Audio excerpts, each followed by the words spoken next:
श्रोताओं नमस्कार।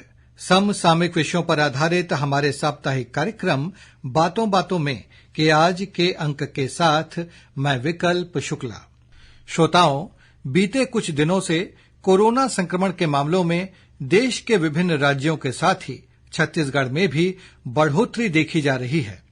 इसके मद्देनजर तैयारियों को परखने के लिए केंद्रीय स्वास्थ्य मंत्रालय के निर्देश पर बीते 10 और 11 अप्रैल को सभी राज्यों में सरकारी और निजी अस्पतालों में मॉक ड्रिल की गई।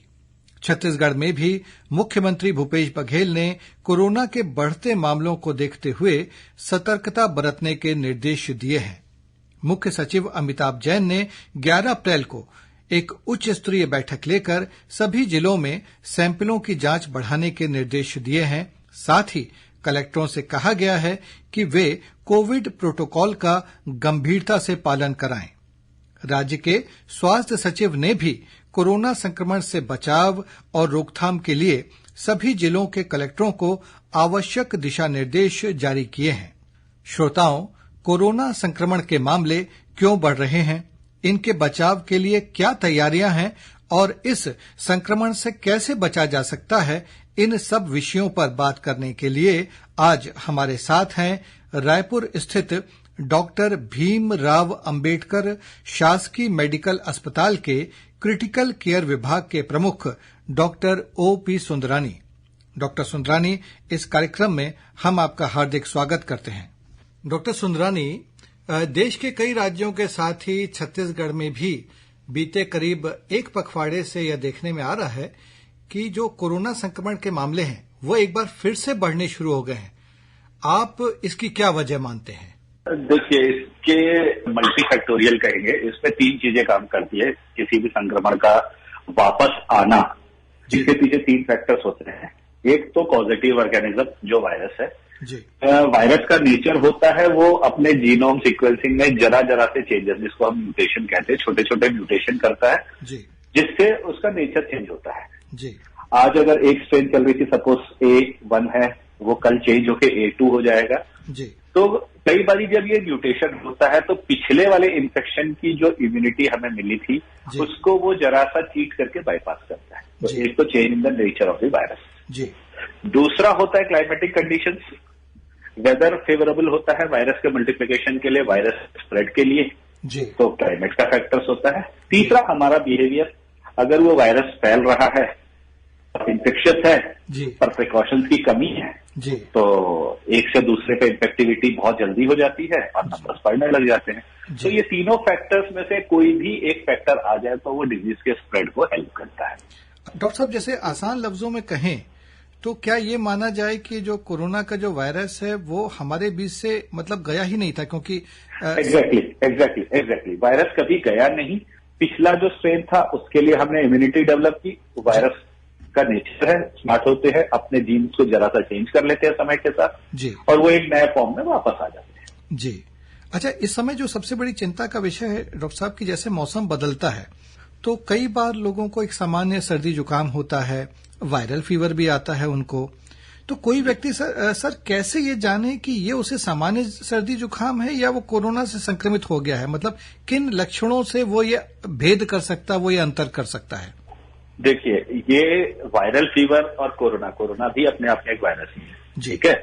तो एक फ्लू वायरस है, नॉर्मल फ्लू वायरस है जो हमारे बीच सदा रहा हुआ है और हर साल हर समय सर्दी खांसी बुखार ही देता है। कोविड भी एक वायरस है, ये भी सेम सिम्टम्स देता है। दोनों को, फ्लू वायरस और कोविड वायरस को सिर्फ सिम्टम्स के बेसिस पे डिफरेंशिएट करना जरा मुश्किल होता है। अच्छा, अब इसमें सावधानी ये बरतनी है कि अगर ये हमें ये समझ में आ रहा है कि अभी कोविड के केसेस बढ़ रहे हैं, वापस से हमें कोविड के केसेस दिख रहे हैं, तो इस तरह के कोई भी सिम्टम्स जिनको हम नॉर्मली वायरल कह के टाल दिया करते हैं, उसको सिंपल वायरल कह के टालने के बदले, देखिए कोविड भी एक वायरस है, तो टालने की प्रवृत्ति के बदले अपने डॉक्टर से सलाह लेकर एक टेस्ट करा लेना चाहिए। अच्छा, इससे फायदा ये होगा कि देखिए सिम्टम्स माइल्ड है, आप ये कहेंगे टेस्ट करा के, मुझे कई लोग मुझसे कहते हैं सर टेस्ट करा के दवाइयां तो यही देंगे आप, बिल्कुल यही दवाइयां देंगे, सिम्टोमेटिक ट्रीटमेंट ही रहेगा, फ्लू में भी वही ट्रीटमेंट है, कोविड का भी वही ट्रीटमेंट है सिम्टोमेटिक।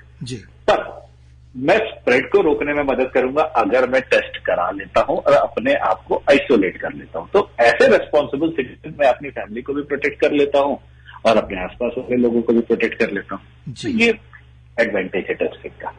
एक बात और डॉक्टर साहब की, इस बार जो कोरोना संक्रमण के मामले सामने आ रहे हैं उनके बारे में कहा जा रहा है कि उतने गंभीर नहीं है जितना कि कोरोना की दूसरी लहर के दौरान देखने में आया था। इसके बारे में भी हमें थोड़ा बताइए। जी, ये बिल्कुल सही है कि अभी तक जो केसेस मिल रहे हैं हमें वो सेकेंड वेव की अपेक्षा बहुत माइल्ड है जी। But it's too early to comment, क्योंकि देखिए अभी हमारे पास नंबर ऑफ केसेस कम है जी।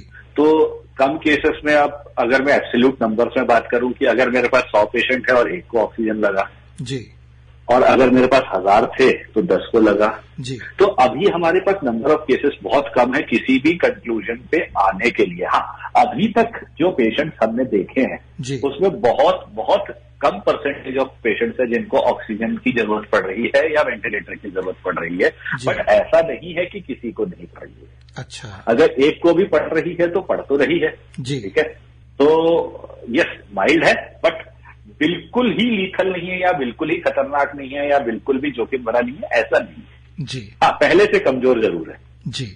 इसमें डॉक्टर साहब ये भी देखने में आया है कि ठीक है उतना गंभीर नहीं है लेकिन फिर भी इक्का दुक्का ही सही मौतें भी हुई हैं। तो बिल्कुल। किन लोगों को ज्यादा एहतियात बरतने की जरूरत है इस माहौल में? देखिए, ये बहुत इंपॉर्टेंट चीज है। अभी तक जितनी भी डेथ इस वेव में देख रहे, वेव तो नहीं कहूंगा, अभी जो स्पाइक आया है केसेस का उसमें मैक्सिमम या प्राय सभी ये वो पेशेंट्स है जो पहले से ही किसी बीमारी से ग्रसित थे और जो ऑलरेडी ऑन प्रोलॉन्ग ट्रीटमेंट बार बार हॉस्पिटलों के चक्कर लग रहे थे।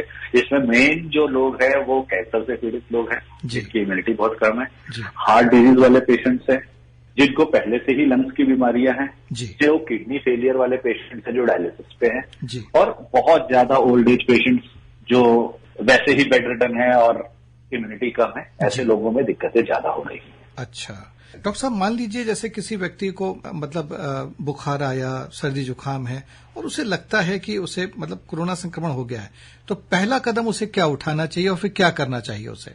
सबसे पहला कदम अपने आप को आइसोलेट करना है ताकि एटलीस्ट मैं अपने घर वालों को, देखिए हर किसी के घर में बुजुर्ग है, बुजुर्गों के संपर्क में नहीं आते हम, ठीक है, हम कोशिश कर रहे हैं, अवॉइड कर रहे हैं, पर हम क्या करते हैं, बच्चों के साथ संपर्क में होते हैं, फिर हमारे बच्चे जो है वो दादा दादी के पास जाते हैं, अल्टीमेटली हम उन बच्चों से वो इन्फेक्शन दादा दादी को दे देते हैं। तो अगर मुझे सिम्टम है जी, जब तक मैं अपने आप को टेस्ट नहीं करा लेता तब तक मैं अपने आप को आइसोलेट करूं। अगर मुझे रात को 10 बजे बुखार आया है जी और मुझे सर्दी खांसी के साथ है, मुझे महसूस हो रहा है मुझे बदन में दर्द है, गले में खराश है जी, तो उसी समय मैं आइसोलेट करा लूं, भले मैं टेस्ट कराने सुबह जाऊं। मैं ये नहीं कहता कि रात को 10 बजे उठ के टेस्ट कराने जाइए, आप सुबह 10 बजे 11 बजे 12 बजे जाइए, पर वो 12 घंटे आप अपने आप को आइसोलेट कर लें और टेस्टिंग जल्दी करा लें। देखिए क्या होगा, पॉजिटिव आएगा, सबको अवेयरनेस बहुत अच्छी है, सबको पता है डिजीज माइल्ड है, ट्रीटमेंट सिंपल है जी, सुविधाएं उपलब्ध है, अपने आप आइसोलेट कर लेना है जी। बिल्कुल डॉक्टर साहब, जो कोविड की जो दूसरी लहर आई थी उसमें सभी लोगों ने बहुत ही बुरा दौर देखा है, बहुत ही भयानक अनुभव हुए हैं सभी को, और सभी लोग आज भी सबके दिलो दिमाग में उसकी यादें जिंदा हैं। और उस समय ऑक्सीजन की बहुत कमी पड़ गई थी, मिल नहीं रही थी उस तरह से जितने की जरूरत थी जी। तो अभी केंद्र सरकार के दिशा निर्देशों पे 10 और 11 अप्रैल को एक मॉक ड्रिल भी की गई है सभी अस्पतालों में जी। तो जी। मैं ये जानना चाहूंगा सर, क्योंकि आप जो है हमारे राज्य के सबसे बड़े अस्पताल से आप जुड़े हुए हैं, ये मॉक ड्रिल में किस तरह की तैयारियों को परखा गया, क्या क्या हुआ इस मॉक ड्रिल में? देखिए, मॉक ड्रिल में हर लेवल पे तैयारी देखी जाती है। हम लोग राइट फ्रॉम पेशेंट आया अगर हमारे पास जी, तो उसके रिसीव करने में किसी तरह की कोई देरी तो नहीं हुई जी। रिसीव करने के बाद अगर वो पहले से ही टेस्ट होके आया था जी, तो उसे कोविड वार्ड में शिफ्ट करने में कितनी देरी हुई, कितना टाइम गैप हुआ। अगर उसका टेस्ट नहीं हुआ था, हमने उसे आइसोलेशन में रखा, तो हमारे एंट्री से लेकर आइसोलेशन में टेस्ट होते तक कितना समय गया जी। ट्रीटमेंट स्टार्ट होना कितनी देर में चालू हुआ, बाकी के लैब रिपोर्ट्स कितनी देर में आए, ये सारी चीजों पे बहुत स्ट्रिक्ट नजर रखी जाती है। हमारी ऑक्सीजन की व्यवस्था कैसी है, अगर सपोज हमारे पास ऑक्सीजन प्लांट भी है, हमारे पास लिक्विड ऑक्सीजन भी है, हमारे पास सिलेंडर्स भी है। अगर मेरा एक सिस्टम फेल होता है तो दूसरा सिस्टम इमीडिएटली एक्टिवेट हुआ कि नहीं, बिना एक सेकंड के भी गैप के जी। अगर मेरा बैकअप फेल हुआ तो मेरे बैकअप का बैकअप भी तैयार है जी। वो कितनी जल्दी चालू हो जाता है। अगर पावर फेलियर की कंडीशन आती है तो मैं कितना तैयार हूं। अगर मेरे वेंटिलेटर्स का लोड बढ़ता है तो क्या मेरी इलेक्ट्रिक क्षमता उतनी है। तो ये सारी चीजों को परखा जाता है, right from doctors to paramedical staff, ward boy, ambulance driver, सबको परखा जाता है कि कहीं पर कोई डिले तो नहीं हो रहा है जी। सर, ये जो मॉक ड्रिल हुई है, हम छत्तीसगढ़ राज्य की बात कर रहे हैं, तो इसमें क्या पाया गया कि जो हमारी तैयारियां हैं वो पुख्ता हैं? मतलब लोग भी क्या एक आश्वस्ति चाहते हैं। अभी ठीक है, उस तरह का दौर नहीं आया है, लेकिन जो भी लोग सुन रहे हैं उनको लगता है कि भैया मान लो हम गए तो हमें सही इलाज तो मिल जाएगा ना। तो आप एक डॉक्टर के नाते किस तरह से लोगों को आश्वस्त कर सकते हैं? देखिए, इस चीज के लिए मैं आपको 100% गारंटी दे सकता हूँ कि हम लोग पूरी तरह से तैयार है, हमारी टीम पूरी तरह से तैयार है, हम इक्विप्ड है, हमारे पास किसी भी तरह के संसाधन की कमी नहीं है। ऑक्सीजन की बात करें तो हमारी कैपेसिटी सेकेंड वेव की अपेक्षा लगभग दुगुनी हो गई है। हर जगहों पे ऑक्सीजन प्लांट्स आ गए हैं अब जी। ट्रेनिंग की बात करें तो मैक्सिमम स्टाफ हमारे ट्रेंड है, और उससे बड़ी चीज है एक्सपीरियंस। हमने 3 ईयर्स देखी है तो हम और एक्सपीरियंस है और नॉलेजेबल है, चीजों को समझने बेहतर तरीके से समझने लगे हैं। तो मुझे ऐसा नहीं लगता, वैसे जरूरत नहीं पड़नी चाहिए, पर अगर इन केस नंबर्स बढ़ते हैं तो हम पूरी तरह से तैयार हैं। हमारी तरफ से ऐसा नहीं लगता कि किसी को कोई परेशानी होनी चाहिए जी। डॉक्टर संतरानी, एक अंतिम सवाल। बीते कुछ महीनों के दौरान जो है, जब कोरोना के मामले एकदम कम हो गए थे और हमें लगा था कि अब तो कोरोना हमारे बीच से चला ही गया है, वो बस एक बीती याद की तरह है, तो लोगों ने कोरोना संक्रमण से बचाव के लिए जो उपाय होते हैं, जो जरूरी उपाय होते हैं, उसको अपनाने लगभग बंद कर दिए थे। जैसे मास्क पहनना काफी कम हो गया था। अब जबकि कोरोना संक्रमण के मामले एक बार फिर से बढ़ने लगे हैं, एक नए मामले सामने आ रहे हैं, तो आप सभी लोगों से क्या अपील करेंगे कि वे किस तरह से इससे बच सकते हैं? देखिए, मेरी सबसे एक ही रिक्वेस्ट है, पहला जो मैंने कहा उसे दोबारा रिपीट करूंगा। अगर किसी भी तरह के कोई सिम्टम, सर्दी, खांसी, जुकाम, बदन में दर्द, बुखार, डायरिया, जिनको हम नॉर्मली वायरल फीवर कह के टाल देते हैं, अगर इस तरह के सिम्टम्स हैं, अपने आप को टेस्ट कराएं, डॉक्टर की सलाह लें। पहला, सिम्टम्स आते ही खुद को आइसोलेट करें। नंबर दूसरा, भले ही वो कोविड नहीं है, आइसोलेट करिए। तीसरा, मास्क पहनने की आदत वापस डालें। देखिए, कंपलसरी नहीं है, पर पहनने में हम अपने आप को भी बचाएंगे, और अगर मैं सिम्टोमेटिक हूं तो मैं स्प्रेड को भी रोकूंगा। चौथा, बुजुर्गों का, किडनी पेशेंट्स का, कैंसर पेशेंट्स का, हार्ट पेशेंट्स का, इनको विशेष रूप से हमें ध्यान देने की जरूरत है जी। जैसे भीड़ भाड़ के इलाके में कभी लोग जाते हैं, और क्योंकि हमें तो वहां तो पता नहीं होता भाई कौन सर्दी जुकाम से पीड़ित है, किसको वायरल है, किसको कोविड है, तो क्या उस स्थिति में भी अब जैसे बाजार आदमी जा रहा है, कहीं जा रहा है, तो क्या अब उसे मास्क पहनना फिर से जरूरी हो गया है? बिल्कुल बिल्कुल पहनना चाहिए। कंपलसरी, गवर्नमेंट ने कंपलसरी नहीं किया है, बट हम मोटिवेट कर रहे हैं लोगों को कि मास्क पहनना चाहिए। हम रिकमेंड करेंगे कि मास्क पहनना चाहिए। जी जी, बहुत बहुत धन्यवाद डॉक्टर सुंदरानी। मैं जानता हूं कि आपकी व्यस्तता बहुत ज्यादा रहती, लेकिन फिर भी एक बार फिर आपने हमारे लिए वक्त निकाला, हम आपके हृदय से आभारी हैं। धन्यवाद, थैंक यू। तो श्रोताओं, इसी के साथ समसामयिक विषयों पर आधारित हमारा साप्ताहिक कार्यक्रम बातों बातों में काज का यह अंक संपन्न होता है। अगले हफ्ते एक नए विषय के साथ हम फिर हाजिर होंगे। अब हम आपसे विदा लेते हैं। नमस्कार।